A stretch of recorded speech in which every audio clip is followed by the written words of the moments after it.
Il y a des femmes que j'ai opérées pour la deuxième, voire même la troisième fois. Les femmes avaient besoin de justice.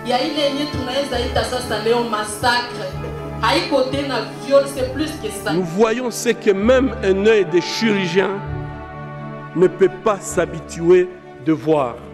C'est un film bouleversant encore évidemment aujourd'hui, depuis que ce docteur Mukwege que vous avez révélé est devenu prix Nobel de la paix. Oui, c'est une histoire invraisemblable, c'est une histoire formidable je dirais, mais c'est vrai qu'avec ce film on a fait un travail de plaidoyer. On l'a montré, mais alors il est en 28 langues, 28 sous-titrages aujourd'hui, y compris japonais, vietnamien, cambodgien. J'étais dans tous ces pays, le docteur était lui au Vietnam et en Corée, mais on a fait le tour du monde. J'étais dans 30 pays, le docteur dans 25. On a été au Parlement européen, on a été aux Nations Unies, en plénière, devant toutes les délégations du monde entier, au Conseil des droits de l'homme, à l'OIF, enfin voilà, et plusieurs parlements européens. On a vraiment fait un travail acharné pour cette cause, voilà. Le prix est une reconnaissance du statut des victimes, ça ne leur rend pas justice. Oui. Donc il reste un travail énorme à faire. C'est pas fait, je veux dire, c'est la réalité est là. On a reconnu les victimes, leur douleur. Ça continue, les viols, ça continue. C'est-à-dire qu'il faut mettre fin à l'impunité, c'est l'enjeu maintenant. Ça a été le sens du discours extrêmement courageux, magnifique du docteur lors de la remise du prix Nobel, quand il a dit qu'il faudra bien un jour nommer les responsables de ces crimes, puisqu'ils ne sont pas nommés aujourd'hui. Il y a un tabou. Oui. Et ici, au FESPACO, il y a Les Enfants du hasard, qui est projeté pour le 50e anniversaire de la création de ce grand festival africain. C'est un film qui parle évidemment de la Belgique, ils en parlent des enfants de mineurs, mais qui parle aussi finalement du monde, de l'immigration, qui parle de tout ça. Oui, c'est, je pense, un nouveau regard sur l'immigration, parce que tout d'un coup, on voit ces jeunes, tous petits-fils de mineurs, qui vivent une année scolaire et qui sont dans un certain bonheur. C'est un film sur le bonheur. Bonheur de l'enfance, et ça j'avais vraiment envie depuis longtemps de revenir à un thème qui m'était cher et que j'avais déjà traité au Brésil par le passé. Mais voilà, une forme, ce n'est pas de l'intégration parce qu'ils sont avec leur propre culture, bien affirmés dans un certain microcosme, un peu communautariste, la mosquée, la cité où ils habitent et l'école. Mais voilà, ce sont des jeunes qui essayent de se créer une identité et une institutrice qui essaye de les émanciper, de leur apprendre le sens de la liberté, de la responsabilité, et qui est une femme formidable. Voilà, on regarde. Une institutrice comme tout le monde voudrait en avoir une. Tiens Michel, on regarde un extrait de cette bande des Enfants du hasard, réalisé avec Pascal Colson et présenté donc ici au FESPACO.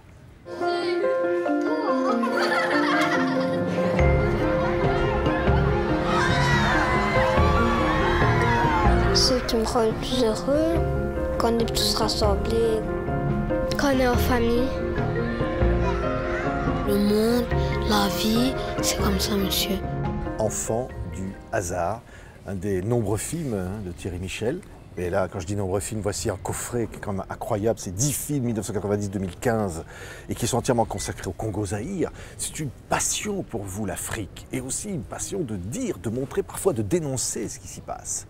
C'est un engagement, c'est clair. J'ai été pris dans le tourbillon de la fin des dictatures, de la fin du monopartisme, de la fin de cette période post-coloniale qui avait étouffé les peuples africains. Et ça m'a emporté, donc j'ai accompagné d'étape en étape jusqu'aujourd'hui. Et je continue encore. Voilà. L'affaire Chebeya, c'est les injustices, l'économie. Congo River, on y voit l'exploitation aussi des mines, on y voit... Katanga Business, c'est la guerre économique entre les puissances occidentales et les puissances asiatiques qui essayent de s'accaparer une partie importante des richesses du pays. C'est aussi la guerre sociale entre les riches et les pauvres, comme souvent les multinationales et les travailleurs ou les creuseurs exploités. C'est vrai qu'on a parlé de la justice, on a parlé des Blancs à travers les anciens colons, les derniers colons, la film là-dessus. Oui, évidemment la guerre et la santé avec le docteur Mukwege, l'homme qui répare les femmes. Oui, je pense qu'on a abordé, et en filmant un peu dans toutes les régions du Congo. Je pense qu'à peu près toutes les cultures sont représentées à travers mes films. Oui, s'il y a un film qui est marquant parmi tous, c'est quand même Mobutu, roi du Zaïre. Ça, c'est l'histoire. Voilà, qui est rentré dans l'histoire, Oui. mais qui au fond parle encore aujourd'hui pour dire au fond, il y a cette corruption, il y a finalement ces présidents mal élus que vous continuez de dénoncer. Mais Mobutu, il n'était même pas mal élu, il a pris le pouvoir. Oui. Avec le soutien d'ailleurs de la Belgique Ça a changé et aujourd'hui. des États-Unis. Oui, ça a quand même un peu changé aujourd'hui. Aujourd'hui, il faut passer par des élections truquées. On ne peut plus faire un coup d'État comme ça et puis se faire applaudir et le peuple chante et danse pour le dictateur. Non, non, les choses ont changé. Malheureusement, ce qu'on constate quand même aujourd'hui au Congo, c'est que la violence aujourd'hui est devenue endémique. Le nombre de massacres et de viols ont atteint un niveau qu'il n'avait pas sous Mobutu. Il faut quand même dire les choses. Ça a été une dégradation. Vous dites aujourd'hui, Thierry Michel, c'est pire Bien sûr. qu'à l'époque de Mobutu. Attendez, il y a encore 2 mois, 800 personnes, selon les Nations Unies, massacrées en 48 heures à la machette dans un village du Bandundu. Les massacres au Kasaï, il y a 2 ans, c'était quoi? 3500 personnes tuées, 80 fosses communes répertoriées par les experts des Nations Unies, 2 experts des Nations Unies assassinés et décapités. Non, on est dans une situation qui n'a fait que se dégrader. Il faut quand même... Bien sûr qu'il y a eu les 2 guerres qui ont été les pivots du summum de l'horreur, parce que c'était l'horreur.